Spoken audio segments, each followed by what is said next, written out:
Welcome to the Swishlist podcast, where we talk all things basketball. Hosted by two brothers, Moses and Roman. Let's get into it. All right, everybody, welcome into the Swishlist podcast, season 2, episode 4. We are excited to be here with you. This is following Thanksgiving. Happy late Thanksgiving, everybody. And we want to be one of the first to say Merry Christmas to everybody that's listening. Before we jump into the podcast, Roman, curious, how did you spend your Thanksgiving? I haven't talked to you since before the break. You were on the road traveling with a team. I want to hear, what was your Thanksgiving like? Where did you guys go out to eat? Tell me the story. It was the first time that I didn't get to spend Thanksgiving with my family. Different experience. Sucked. I thought maybe I was going to get to go home. Then I looked at our schedule and I was like, that doesn't really add up. I can't go home. We're off for school this week, last week, which was nice. But we had to travel to Texas for a classic that was going on in the Dallas area. And we left on Tuesday when we were there till Sunday. So all of my Thanksgiving break was spent in a hotel with the team. I wouldn't say it was the worst thing ever. Some of my coach's family came out and prepared some food for us. So we got to eat some turkey and all that kind of good stuff. Nice. So we were still able to get some Thanksgiving food, but every day was basically fast food. The team has a budget, so we get a couple meals of whatever fast food is around, which was all right. But again, it's not the greatest food. It sucked to be away from home, but it wasn't the worst. It was nice to be with the team. Did you get to eat Mission Barbecue or not? By the sounds of it, you didn't. No, there was nothing. There was Freaking nothing. dang it. Didn't get that. That sucks because that place will change your life. Okay. That place will change your Only life. in Texas? A couple times a year. No, it's Texas all the way to the East Coast. They just don't have any this far west. A couple times a year, I go into their like a location locator and I look to see if they've opened anything close to me. And every year I have been disappointed every time I check. With that being said, what is your favorite Thanksgiving dish? I'm basic. I'm going to say the turkey. It's Turkey. turkey. Yeah. Mine is mom's sweet potatoes with the Great brown choice. sugar on top. Those are by far my favorite. So we spent Thanksgiving this year. We went out to California. Meg's grandpa hosted. I'd never met him. He came to the wedding, but we met a lot of people at the wedding. And I don't really count that. And my wife and I, we've been married over 6 years. And it was like meeting new family. It was like I was back dating all over again. It was actually really interesting, but it was a good time. Went out to California, took my son to the beach for the first time. He got to play in the sand and the water. And Meg actually got the sweet potato recipe from mom, and she made it for everybody out there. And they all loved it. They were asking for the recipe. And mom, if you are listening, you won Thanksgiving. God, Mom. Yes, a one that you didn't even attend. So shout out to you, Mom. The real MVP of multiple Thanksgiving. Shout out from Wales. Yes, from Wales. Our mom doesn't live in Wales. She's just on vacation out there. Okay. We did Thanksgiving in our family early. Roman couldn't be there, of course, but no, it was a good time. Hopefully everybody enjoyed their Thanksgiving, and comment what your favorite Thanksgiving dish is at Swishlist Pod. If you're listening to the podcast, please go send us a DM. We'd love to hear what your favorite dish is at Thanksgiving and who makes it. Because I know it's not just mac and cheese. It's, oh, my grandma's mac and cheese. How specific can we get? Exciting stuff. But we've got a lot to talk about on this episode, specifically around the NBA and what we've seen. We're going to talk about some of these young point guards and how impressed we've been, and then one that we're not impressed with at all and how he's ruining a great young player's rookie season. We're going to discuss some of these top teams that are quite surprising at this point in the league and maybe what's in the water in this NBA. I don't know what's going on, but it seems like there are a lot of players not aging, not just the one named LeBron James. A couple fun stories.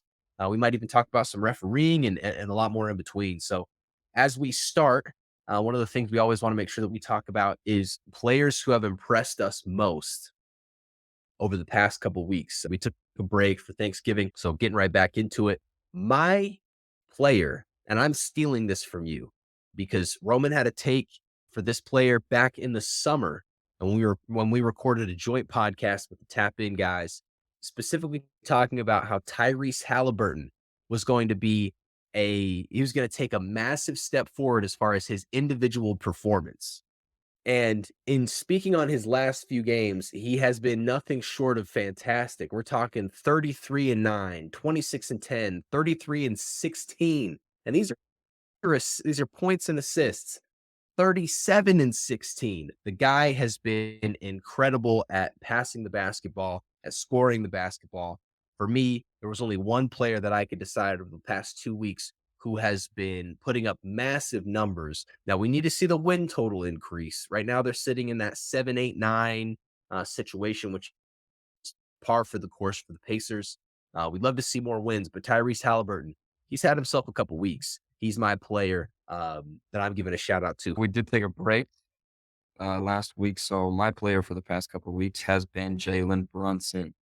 I think he stepped up for the Knicks in a major way. They're also a team that's kind of mid tier right now, working their way up in the working their way up in the East right now. I think getting some wins, even though Devin Booker just hit that game winner on him. He's been performing super well. I think against the Suns, he had over 35, and he's just been closing out games really well against really good teams. My guy for the past couple weeks has been Jalen Brunson. Yep, last 5, 35 points, 24, 25, 32, 32. He's been scoring at an elite level, and that's while carrying a co-star that can't shoot. Very interesting. I don't know if you saw the clip, but there are people not even defending Julius right now when he takes routine jump shots. It's that bad. So I don't know the if you can fact that defend him. Brunson is hey, man, the fact that Brunson is able to score at an elite level, given the fact that there's less spacing now than there's ever been since he's played for the Knicks, is pretty impressive. And keeping the conversation going around point guards, there's one point guard in particular that we feel has absolutely been a major contributing factor to a 12-game losing streak, and that is the Spurs. The Jeremy Sochan experience, the jury's out. It's not working putting him at point guard. It doesn't make sense. I don't understand why we're still doing it. There's a clip that's going around right now where instead of taking an easy 2-on-1, lobbing it to Victor Wembanyama for an easy dunk, he kicks it out to Trey Jones, who sees what needs to happen and then throws a lob from the 3-point line. Why can't we just see Trey Jones, who is a pure point guard? He was Proven point guard. proven in Memphis, led them to wins without John Morant, which they can't do this season. Now, coming off the bench, why don't we just see him play starter minutes so that there's a better flow of the offense? What the heck is going on in San Antonio? I know he's the younger brother. I But just let him run the point. It was a cool little experiment at the beginning. Oh, Sohan, let's run this super tall starting lineup. We can put him at the point guard. But we've seen multiple clips of him making the wrong pass. And that's not to say that he's a low IQ player, but it's something that an NBA No. point guard should be doing. And he passed it for a contested three in the corner instead of lobbing it to the 7'4" dude. But Popovich must know something that we don't. But at the same time, we know Jeremy Sohan's a forward. That he has been a forward in the league. I don't know why they're trying to Yeah. switch it up. Maybe just to get a look. They are still a young team. The year is young, maybe trying something, but I think it's time to let it go after 10 plus losing streak. It's time to let it go. Yeah. Like at this point, you got to shift something. And this shouldn't come as a surprise. You would expect an NBA point guard to have better court vision than a forward. Like that's not something that should be surprising. Honestly, I don't understand what is Greg Popovich trying to do at this point. And this is coming off of him having that weird moment where he walked up and grabbed the microphone and told the fans to stop booing Kawhi Leonard.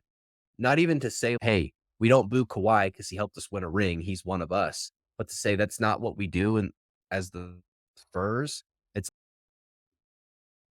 then why wouldn't you have said it when they were booing anyone else? It's just really random. It's just these really interesting Because it's moments Kawhi. coming from the Spurs. Yeah, but if Greg Popovich is this great coach and they got the talent of generational talents in Victor Wembanyama, why are they the worst team in the league?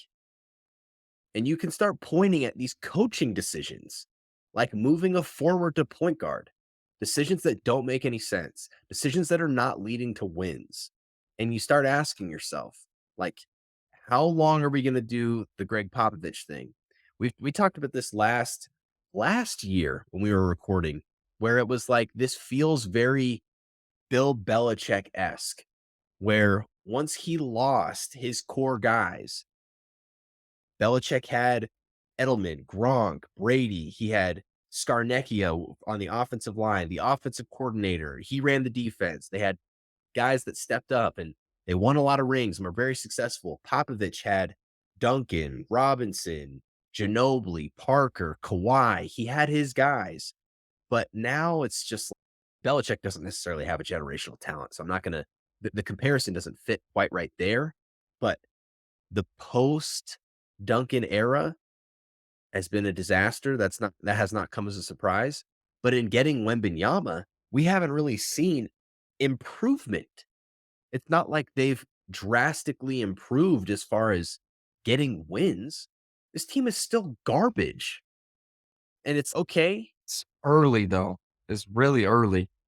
Roman, okay. We're 15 games in. It You don't think 15 games is a decent sample size when I'm looking at the Western No, Conference and they're 3 and no, 14 after losing 12 straight games? You don't think no. that's a decent enough sample size to say I maybe don't we think should it make is. an adjustment? I think we can have this conversation midway through the season. Oh, okay, you're just going back to the Jeremy Sohan take. I thought we were talking about Greg Popovich. He's the coach. Well, what I'm saying is Popovich is the coach. He's the one making the overall decisions as far as the lineup, minutes played. If you've lost 12 straight, maybe you should cut the experiments short. If you keep doing this kind of stuff, it makes me question you as a coach when you have been gifted the most sought after prospect since LeBron James, some saying of all time. That's what I'm saying. Yeah. Is Like I can't get behind this. This I'm is a gonna keep problem. I say give us some time. I say give us some time. I think the Spurs are gonna get some wins. But Okay, like 5 everybody wins should by definitely midway through be the season. keeping an eye on the Spurs. Like we should definitely keep an eye, especially these next few weeks if something changes. Okay, so who do you think I got 2 coaches in mind that have made very strange decisions. Who do you think as a franchise, who's in a worse position? Detroit or San Antonio? Detroit, Why? they don't have Victor Wembanyama. Worst That's situation. that's fair. That's fair. I The team that has more probability to get some wins, I'm giving that to the Spurs as much as Cade Cunningham is really good. But I definitely thought both teams would have 6 or 7 wins at this point. I just think both franchises, I'm shaking my head at the lineups. I just don't like I don't get it. I Yeah, these just are 2 of, don't like, the get highest it. paid coaches in the league. Yeah. Highest paid coaches. Okay, so you want to have a midway point through the season conversation for the Spurs. And I'm not saying Popovich should be fired in 2 weeks. That's not what I'm saying. But if we get to the midway point of the season and the Spurs are, call it what, 6. 8 and Yeah. 30. They're 8 and 30. Like what are we doing? Because that's what I think is going to happen. I think midway through the year, they're going to have 8 wins and 30 losses. But how much of leeway does Greg Popovich get with the Spurs franchise, though? That's the big question. It's Greg Popovich. The Spurs It were what? seems I like he think can do whatever the he worst wants. team in the NBA last year, right? Worst team. Yeah. Pretty sure they're Yeah, the they were worst team. awful. If they're the worst team again, do you think, are you saying that the coaching staff is getting looked at? Did you fire Greg Popovich? Did you fire him? Yeah, you can fire him. You can fire Greg Popovich. I I'm not thought you saying they're fired Greg. going to, and I'm not saying you should right off the bat, but there comes a point where the losing, you got to figure it out. You got to figure it out. You can't stay a losing team for, especially being the Spurs. You have Victor Wembanyama. They can't stay a losing You team. can't get a prospect like Victor Wembanyama and still be the worst team in the league. If Detroit is better than you If Detroit is better than you, and you said they don't have Wembanyama, so they should be worse, that's an issue for me. I don't think we expect the Grizzlies to be this bad when Ja comes back. Obviously, they're not going to lead the West like they have the last couple years, but we don't expect them to be that bad. But I'm looking at Trailblazers, Wizards.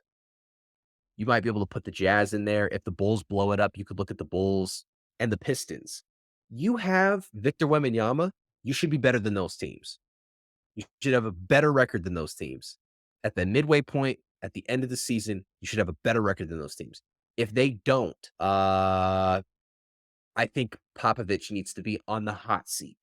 I'm not calling for somebody's job.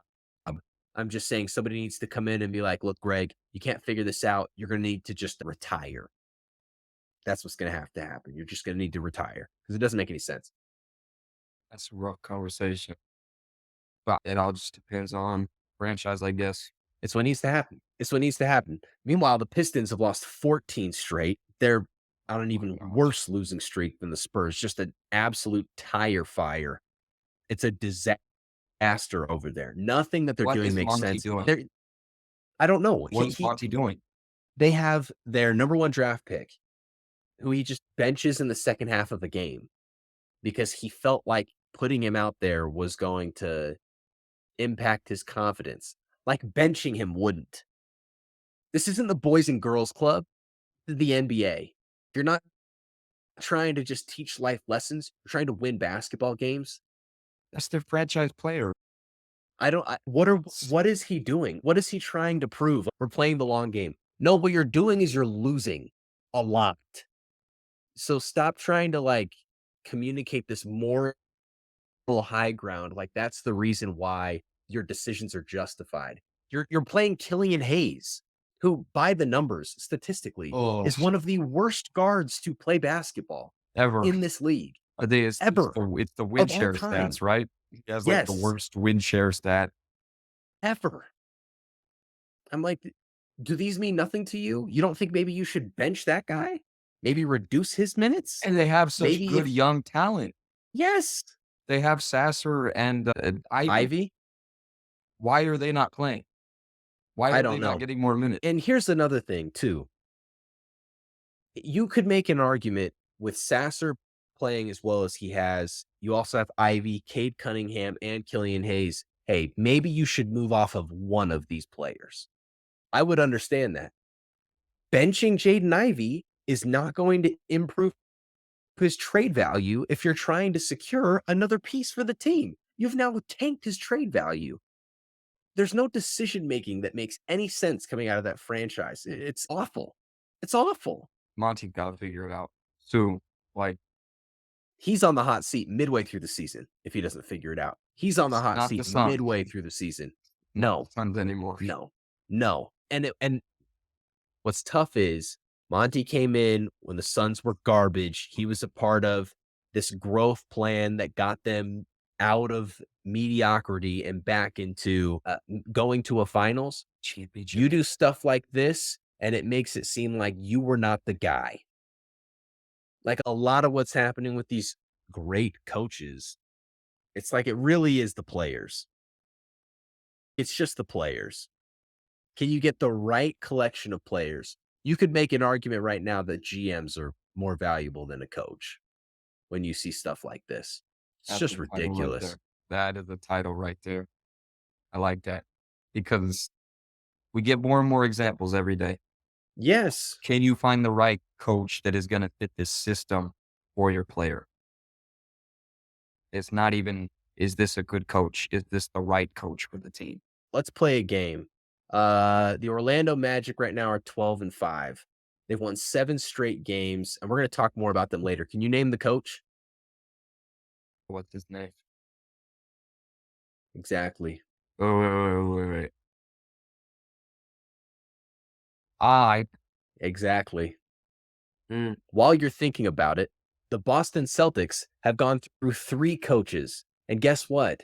The whole time, they've been a top 3 seed in the East since they've Very had true. Jason Tatum and Jaylen Brown. That's very. Ime Udoka, great coach. Brad Stevens, great coach, right? Joe Mazzulla, great coach. Guess what? They have been about the same.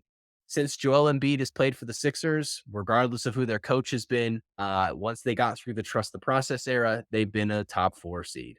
How about this one? Eric Spoelstra, once again, coaching for the Heat. They are a bottom half of the as far as playoff teams are concerned.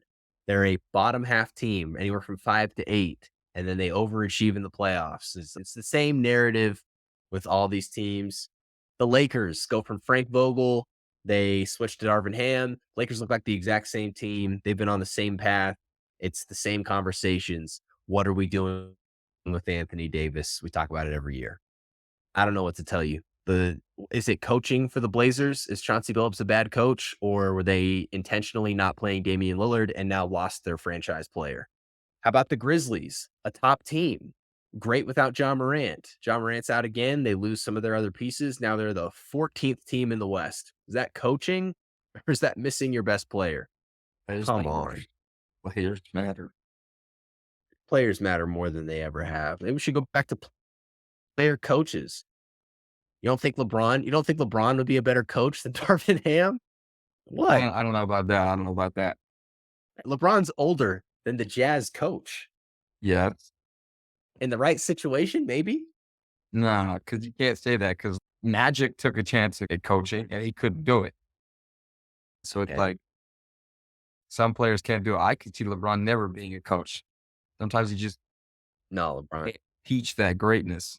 Bron's gonna own a team. I'm telling you right now, Bron's gonna own an expansion franchise in Las Vegas. I've been I can see calling that. this from the rafters. That's what I think is gonna happen. As soon as the NBA is gonna talk about expansion until LeBron James retires, as soon as he retires, give it healthy amount of time when ratings start to fall off because LeBron's not involved, they're gonna bring him back in to be an owner. All right, moving on. Okay, I'm gonna get off my soapbox. Let's talk about a rookie that has been playing incredibly well. It's Chet Holmgren. What's impressed you most about his game recently? Why are we why are we so excited about what Chet's doing in comparison to Wembanyama? It's just he's so efficient. You've probably seen his true shooting percentage, but these are numbers that the best players in the league put up. Like his is, I think, like 70% or something like that. And Kevin Durant's is like about that at 72%. He said that he was Kevin Durant, and he's proving that. He's in that 50-40-90 conversation at over 7 foot tall. That he's unbelievable on the court. OKC is one of the best teams in the league right now, and that's because of SGA and Chet Holmgren.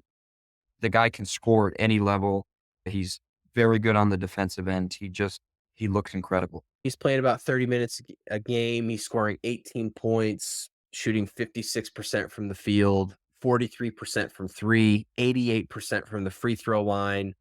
He's averaging 8 boards a game, 2.3 blocks. He's top 10 in the league in blocks. He's been great, and he's efficiently scoring the basketball.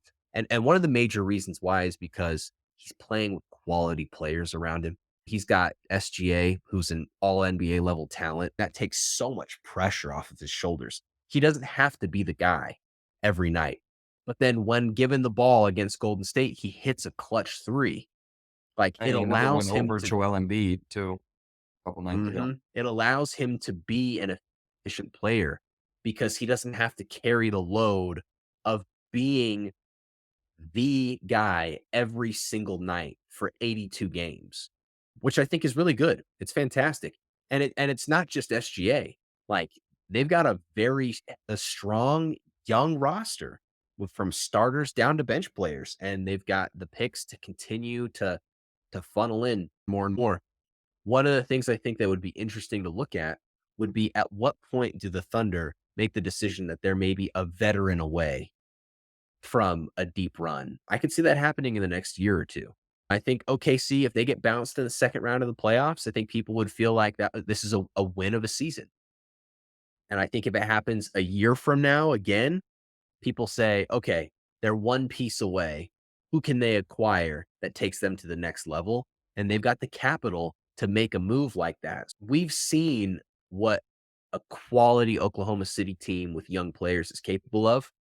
We got to see this 10 years ago, which is it's actually just over 10 years ago, which is it's really incredible to be back here talking about the Thunder with young talent, superstar level players, and rookies that are excelling, maybe even overachieving from an efficiency standpoint. Chet right now is leading the standings to win Rookie of the Year, and it doesn't take a rocket scientist to say the Thunder going into the season that the Thunder were going to have a better record than the Spurs.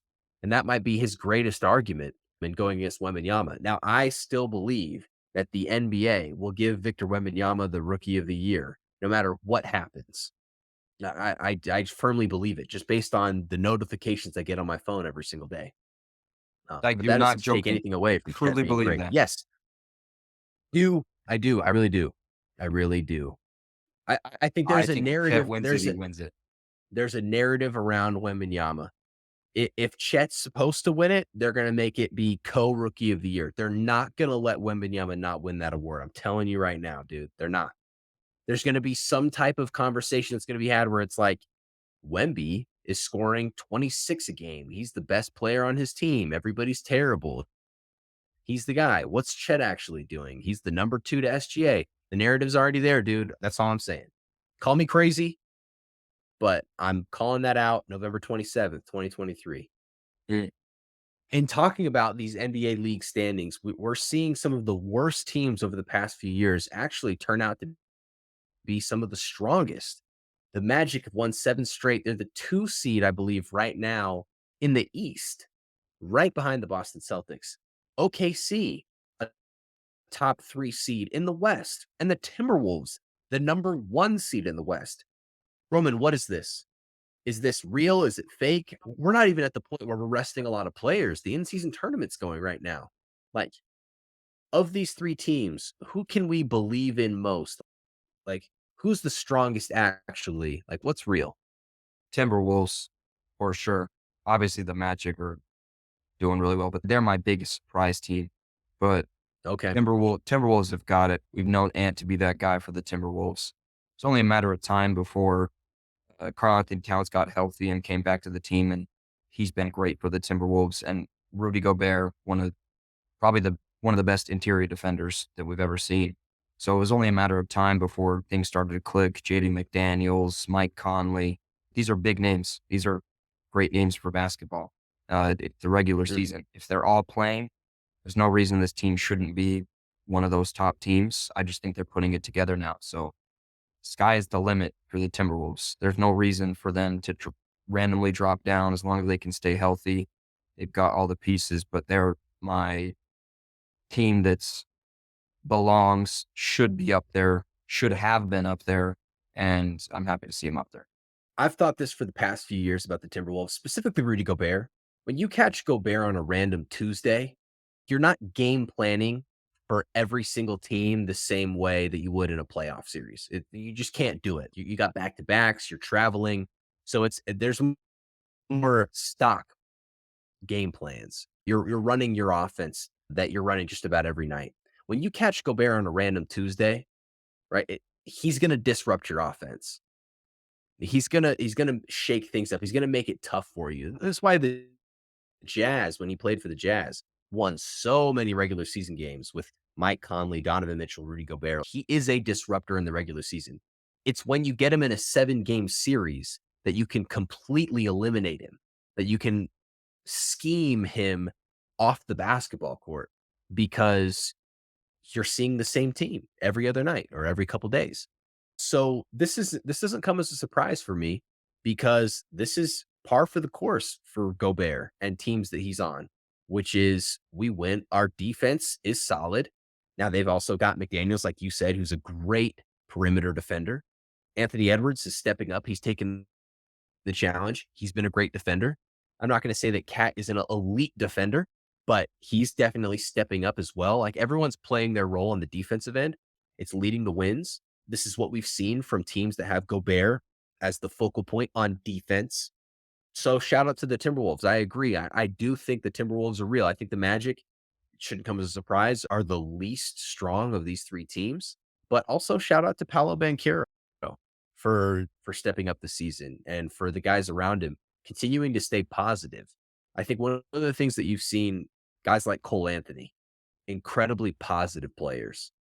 That locker room seems like they've got good chemistry regardless on whether or not they're winning or losing, and it's leading to wins early in the season. You got to be happy about that. And shout out to the Magic. The Magic haven't really been great or viable or competitive since Dwight Howard left, since the Hito Turkoglu, Rashard Lewis, Hito, like Courtney since that Lee, era, they just you know, yeah, that Michael team. Petrus, Brandon Bass, they just haven't been competitive since that era. And so I'm not saying that this is a team that's going to be competitive, but when you're looking at the Eastern Conference, They're ahead of the Bucks right now. They just beat the yeah, I mean Celtics. that's yeah, you give them time, but you don't think Yes, of course, but great you don't start. think the Magic aren't a team that could potentially knock off the Atlanta Hawks?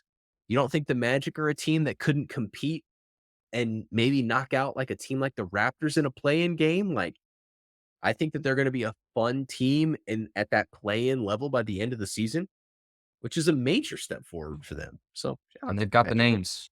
They're young, but the Wagner brothers, like you said, Cole Anthony, he got pushed out of the rotation for a little bit, but has bounced Mhm. back amazingly. I think he had 37 and 7 the other night, just putting up great numbers. Jalen Suggs is one of the biggest energy guys I've seen in a while on the court.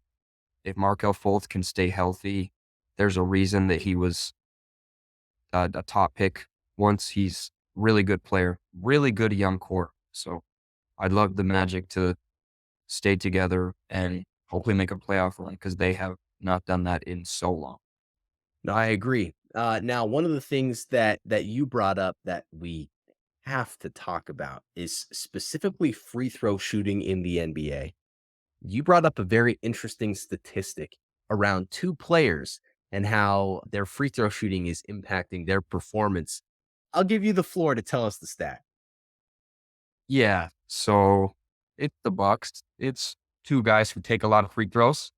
Giannis and Damian Lillard are beating out two teams. I saw this stuff on Instagram. I'm not sure what two teams it was, but Giannis and Dame have more combined free throws than two entire teams do. I think Giannis is around 160 already through the season, and Dame is at, I think, 140. Giannis has taken over 10 a game, and Dame has taken over 9 a game. Yep. And I think that you mentioned this is what you expect. They're two superstars.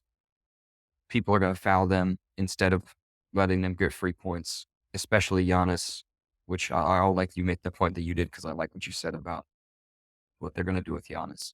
Yeah, so Giannis is averaging 10.4 free throw attempts a game right now. Damian Lillard is at 9.1. That is a combined 19.5 free throw attempts per game. The San Antonio Spurs average 18.8, and the Brooklyn Nets average 19.1, with Washington barely above that at 19.9. That's only two players, two starters, okay, for the Bucks. So when you're looking at overall free throw attempts, Milwaukee is third in the league at 26 and a half.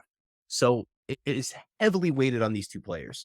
Now, if I'm playing against Milwaukee and I see Giannis on the floor, I'm fouling him. I have no problem with Giannis shooting 10 free throw attempts a game.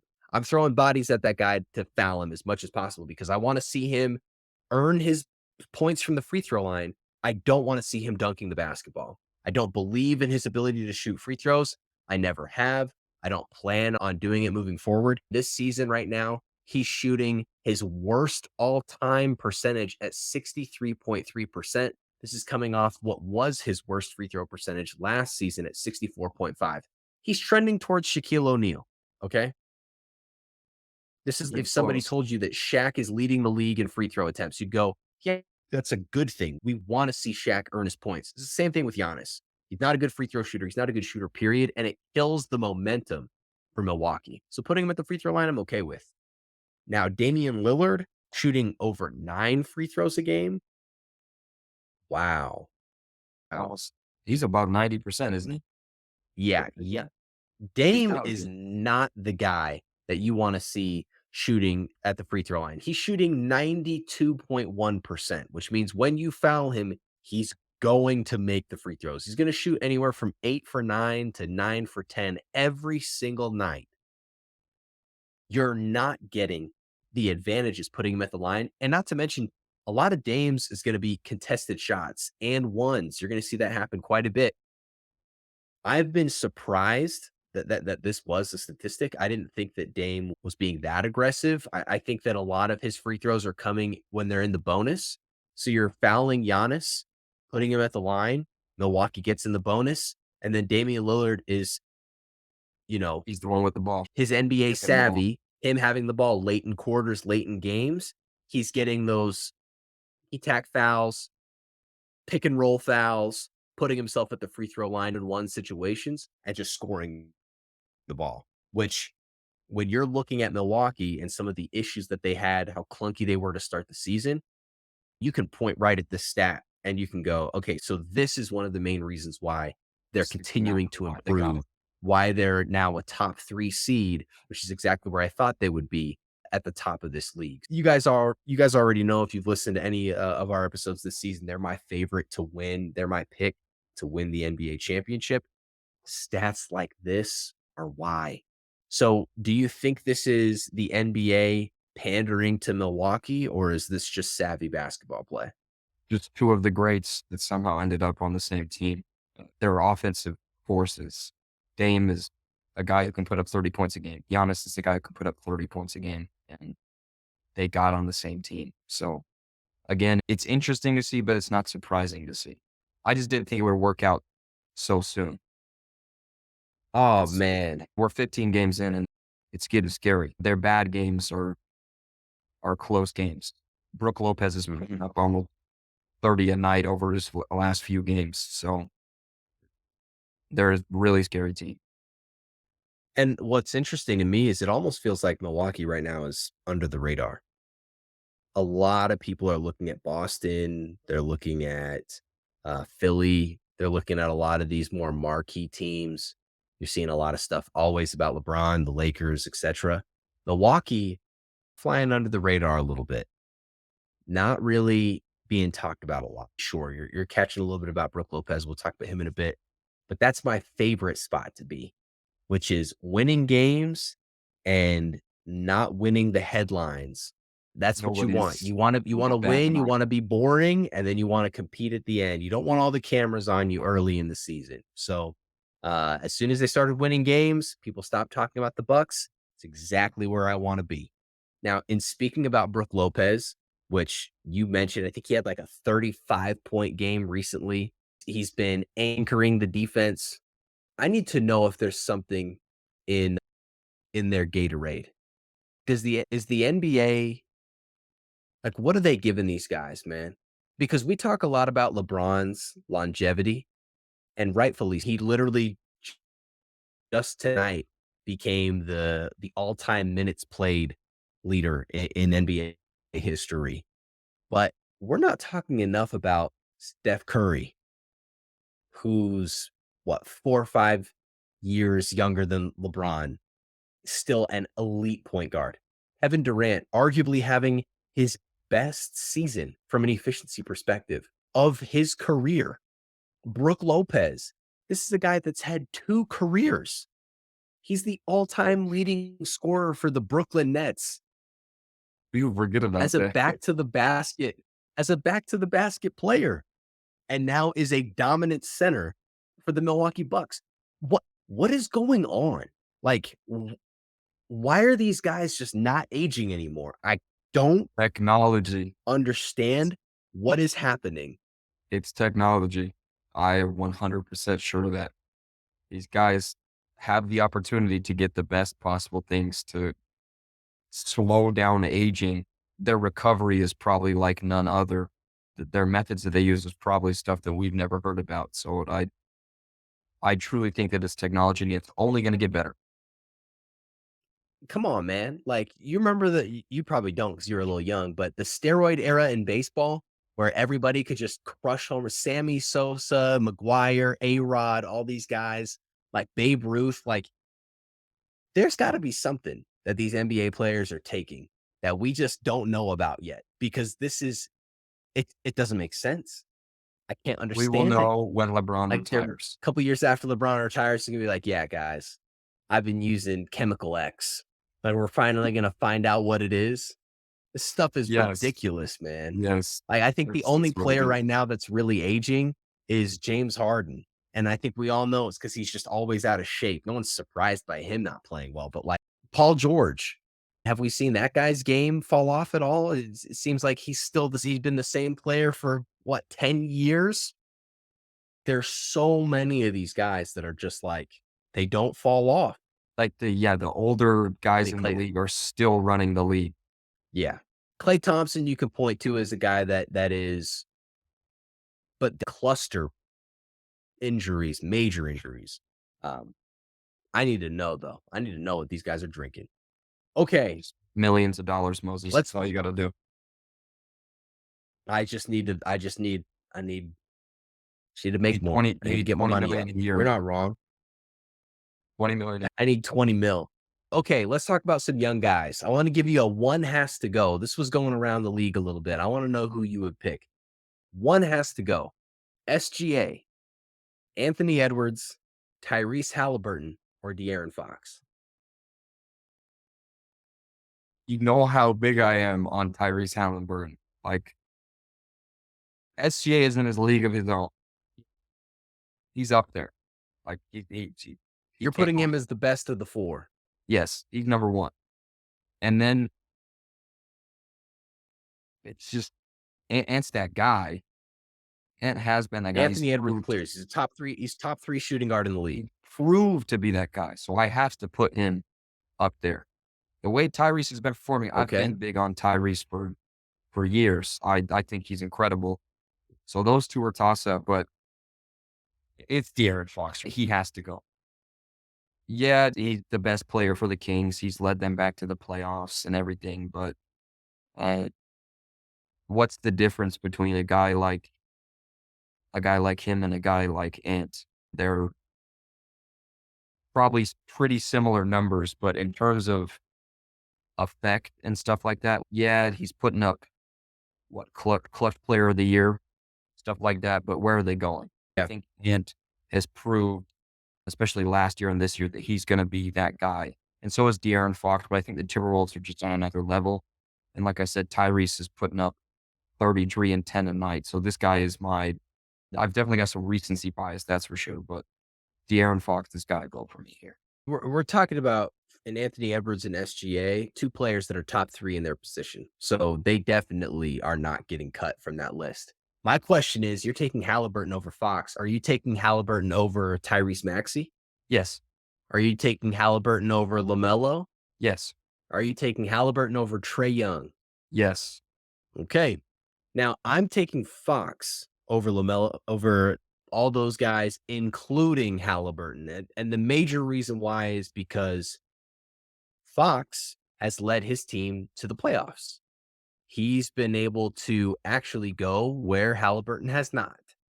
And a lot of people want to point to the trade and kind of what happened before he was there. But even this season, even though he's put up incredible numbers, it still hasn't necessarily led to wins early on. I'd like to see them win more games. And De'Aaron Fox is the main reason why the Kings are relevant.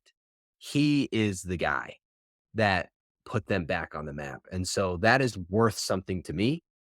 It may not show up in 16 assists on back-to-back nights, but the wins, the caliber of play, is the clutch factor. It means something more to me. So right now, I'm putting Fox over Halliburton. That'd be the change that I would make. Just look like a regular season team right now. I mean, they went to the playoffs and lost to the Warriors, and the Warriors got bounced. What were the Kings gonna do? What were the Kings gonna do? But It yes, was a bad beat playing the Pacers against the couldn't most even make experienced team in the league. the Pacers couldn't even Yeah, Pacers couldn't make it in the East. like they couldn't even make the play-in in the East. Yeah. So there's definitely some valid point there, but yeah, I definitely have some bias towards Tyrese Haliburton. That's for sure. Yeah, we'll let it. It gets to continue to play out. But All time will tell. what you did say was that Halliburton was going to be a big time player. Only time will tell. You know what time has also told us is that Scott Foster and Chris Paul might be the biggest rivalry in the NBA. Those two guys hate each other. And when a guy starts yelling at you, calling you the B word, guess what? It goes from bad to worse. What is the NBA supposed to do with these two guys? Do we just need to put some boxing gloves on them and put them as the early on the next Jake Paul fight? Just put them on the card so we can see these two duke it out. What's it gonna take? Because like it just goes from bad to worse over and over again. Steph Curry had to stop Chris Paul, had to restrain him from going after Scott Foster. It's never gonna stop. The narrative is already there. I think Chris Paul feeds into it a little bit too. As soon as there's a bad call, very easy for him to point to Scott Foster and say, he's doing it because of who I am. Like the narrative is there. So I think it's super easy to start pointing fingers. I think it's good for the NBA too. Throw Scott Foster in a Chris Mm, Paul game, like you're going to get some views because that's one of those things that everybody, like not everybody, but a lot of NBA fans know about Scott Foster's involvement with certain players and other referees and all that kind of stuff. And people know that he does not have a good relationship with Chris sure. Paul. So it's, oh, something happened between Chris Paul and Scott Foster. Like I want to watch how this plays out. So I think it's good for television. It's good for it's somewhat good for the NBA and it's entertaining. Yeah, you can't just go ahead and say Scott Foster can't referee Chris Paul games. Like you can't go that far because you set a really bad precedence by doing that. An NBA player can just start complaining about one referee and then they never have to see that person. Now we've had some issues with referees as of recent, with some questionable things on Twitter and how favorite teams have influenced their ability to referee. So we're not going to say that refs aren't biased, but let's not act like Chris Paul's a saint either. That's one of the dirtiest players that we've seen in the last 15 years. Like Chris Paul's ridiculous. So Not a like great guy. I'm not gonna Like you said, yeah, I'm you not should gonna say not be that able to get away with saying, just insulting a ref. Like you can't just do that. Expect to get away with it. you he called a grown man, he yelled at a grown man calling him a B like 5 times back to back to back. And we're shocked that he got ejected. I'm sorry. That's grounds to get knocked out if you call somebody that. Honestly, at this point, I don't know, Chris. I don't know, man. You've been doing this long enough. I think you should probably act your To age on hang the it up. court a little Yeah. bit more. Like Scott Foster lives rent free in his head. And then where he's like saying that he was talking about his son, I listened to the video. I didn't hear that. I didn't hear it anywhere. Like I said, If the you don't know what I'm narrative talking is about, in his head. they released the audio of Chris Paul and Scott Foster and their altercation. Go and check it out. Yeah, there's something different going on in Chris Paul's head that's not actually what's happening in real life. It's embarrassing. When the audio came out, it's embarrassing. And whoever's been releasing the audio, keep doing it because those are freaking dope. I love that. And that's what we all want to hear. Who doesn't miss hearing Carmelo Anthony screaming F bombs when he would get rebounds or KG saying crazy stuff on the mic a little bit too loud in the We need 2010s? Like we this. need that. So whoever's releasing the audio, I don't even know how they're getting it or what the situation is there, but please keep doing it. We need more. Yeah. Last story we do. Last story to close out the podcast, an interesting one. It's Kelly Oubre. So the headline was that Kelly Oubre is missing time because he got in a bicycle accident. He was hit by a car on his bike. But as NBA fans have continued to do their research, some questionable information is coming out. And Roman, I want to know if you think that he got hit by a car, if it's fact or fiction. Okay. So here's the timeline. Kelly Oubre is actually a big time BMX fan. He rides BMX. He streams a lot of BMX.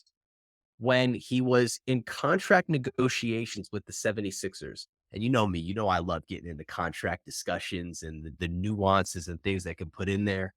The 76ers, who are one of the best franchises in terms of doing these types of things in contracts, probably the only point I'll give to Daryl Morey. They said you can't ride BMX. If you're going to play for the Sixers, you can't ride BMX. Oubre signs the deal. Okay. And he's playing well. All of a sudden, we get footage from TMZ from his doorbell camera of him coming in, holding a bike, saying, "I just got hit by a car," which the only party that can share that footage is someone from his camp. Like, someone in Kelly Oubre's camp gave that footage to TMZ. They wanted that released. Stuff doesn't get out unless somebody wants it out. Nothing just gets out unless somebody wanted it out. So why would Kelly Oubre want that to be seen by the masses? And it looked staged. The whole thing looked staged. Definitely did. It was clear, too perfect. Yeah. Hit by a car. Oh, what? Oh, yeah. Yeah. And how would TMZ get that clip? That's not a public. Wait, did you hear about this too? They pulled the footage where he said he got hit, yeah. and they reviewed the 2 hours, the 2-hour window, and not a single accident showed up on the footage. Nobody can find where he actually was hit by a car. If he's really doing this, it's stupid. It's dumb. Yeah, we know what it is. He was riding BMX, he got hurt, tried to figure out how he could blame it, was like, "Oh, I could just say I got hit by a car," and How it works. questionable. How I it don't works. buy it. I don't buy it. Daryl Morey's pride is on the line at this point. You think after all this man has been through, he's just gonna let that go? No. No shot. No shot. He was gonna get to the bottom of this regardless. Good attempt by Kelly Oubre. I truly believe that he fell off his bike while riding BMX. I believed him getting hit by a cart first, but with everything that's come out, it makes way more sense that he was riding his bike and fell off. He doesn't want to possibly ruin his contract or something like that, but shouldn't have been doing it in the first place. Now he might lose out on millions. He ruined the contract. You're dang right. And what's interesting is everybody's gotten really quiet about it. There was that one game where Maxey, I think, dropped like a 50 piece and was like, I'm doing this for Kelly Oubre. And we haven't heard anything on him at all. I saw him on the bench Very at the game. thing. Hopefully he's recovering that's well, good. but again. Hey, somebody needs to figure out if that fan that tweeted out that that Oubre was going to get hit by a car, we need to figure out if that guy's Twitter's back up, because he needs some answers. He might be redeemed. All right, everybody. Thank you so much for listening to this episode of the Swishlist podcast. We appreciate you being here. It's so fun to be here during the holiday season.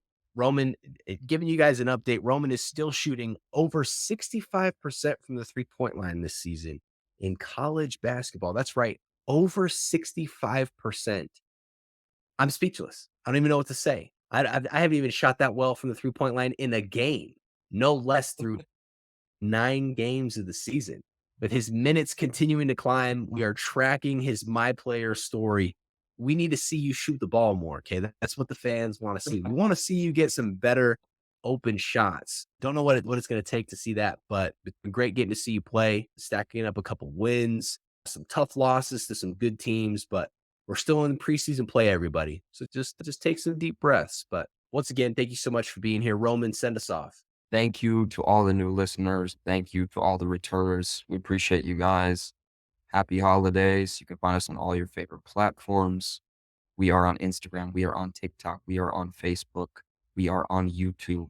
We're there. You need to follow. You need to like everywhere. We will keep you updated on the NBA. We will keep you updated on my career journey.